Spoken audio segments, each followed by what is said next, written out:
لاہور سے کسی نے پوچھا ہے جی شادی نہیں ہو رہی ہے, میں لاہور سے ہوں, مجھے شادی کا بہت شوق ہے. ظاہر ہے لاہور سے کھجے سجے کے پائے اور کھجی کے پائے کھاؤ گے تو شادی کا شوق تو ہوگا میرے بھائی. لاہور کے لوگ ویسے بھی بڑے صحت مند ہوتے ہیں. کہتے ہیں جی میں لاہور سے ہوں, مجھے شادی کا بہت شوق ہے لیکن ہو نہیں رہی. ایسے بہت سارے لوگ ہیں جن کو بہت شوق ہے لیکن نہیں ہو رہی ان کی, تو آپ ٹینشن نہ لیں.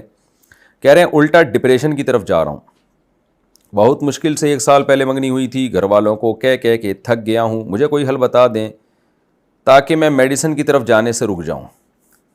اس زمانے میں جو گھر والوں کو سے کہہ کے شادی کرواتا ہے وہ بہت بڑا بے وقوف ہے. گھر والوں کو آج کل بیٹوں کی شادی میں تو سرے سے کوئی دلچسپی ہوتی نہیں ہے.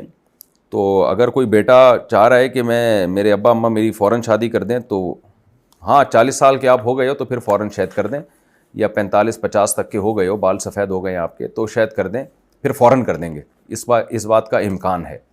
لیکن اگر آپ ابھی ینگ ہو, 20-25 سال کے ہو یا 18 سال کے ہو, تو پھر ماں باپ نہیں کرتے. پھر اس کا طریقہ یہی ہے کہ آپ خود کر لیں, فری لانسنگ کے ذریعے کمائیں یا کسی اور طریقے سے ٹیوشن بچوں کو پڑھائیں, کسی بھی طریقے سے کمانا شروع کر دیں اور کوئی غریب لڑکی آپ کو مل جائے, آپ شادی کر لیں. اس نیت سے کر لیں کہ جب پیسہ آئے گا تو پھر کسی مالدار سے بھی کر لیں گے. تو یہی ہوتا ہے میرے بھائی, اسی سے آپ کی ڈپریشن انشاءاللہ ختم ہو جائے گی. دوسری قسم کی ڈپریشن شروع ہو جائے گی لیکن یہ والی ختم ہو جائے گی. تو وہ والی ڈپریشن آسان ہے, اس کے لیے میڈیسن نہیں کھانی پڑتی. اچھا بھائی, یعنی اللہ نہ کرے تو ہو جائے دوسری قسم کی ڈپریشن. ایک مثال دے رہا ہوں کہ بعض دفعہ ایسا ہوتا ہے لیکن انشاءاللہ آپ کے ساتھ نہیں ہوگا. آپ اچھے جذبے سے شادی کریں.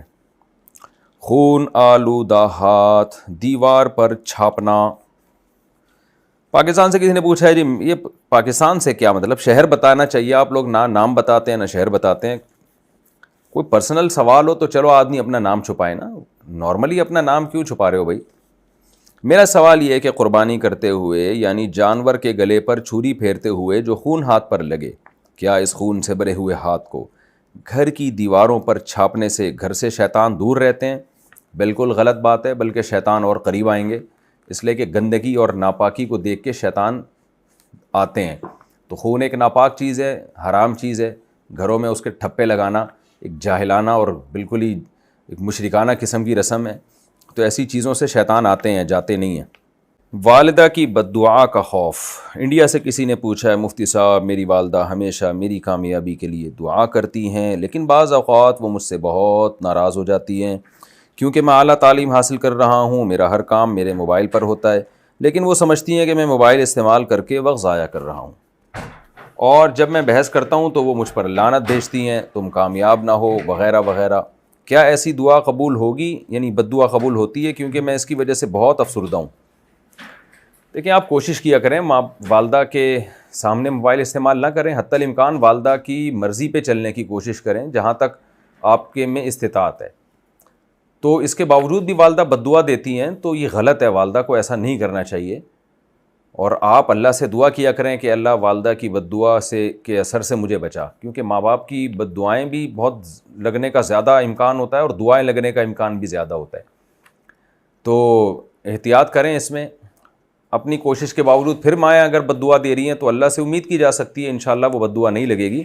لیکن آپ کی والدہ کو بھی سوچنا چاہیے, یا جتنی بھی مائیں ہیں, حدیث میں آتا ہے کہ خواتین جو جہنم میں جائیں گی اس کی ایک بہت بڑی وجہ ہے تکثرن اللعن, کہ لعن طعن بہت کرتی ہیں, بد دعائیں بہت دیتی ہیں.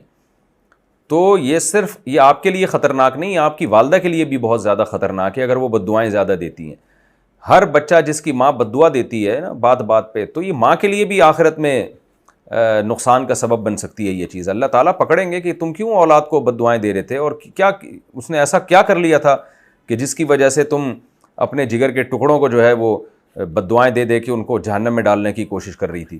اس لیے عورت کے لیے بہت خطرناک ہے کہ وہ اپنے اولاد کو بد دعا دے. تو یہ اس سے اجتناب کرنا چاہیے.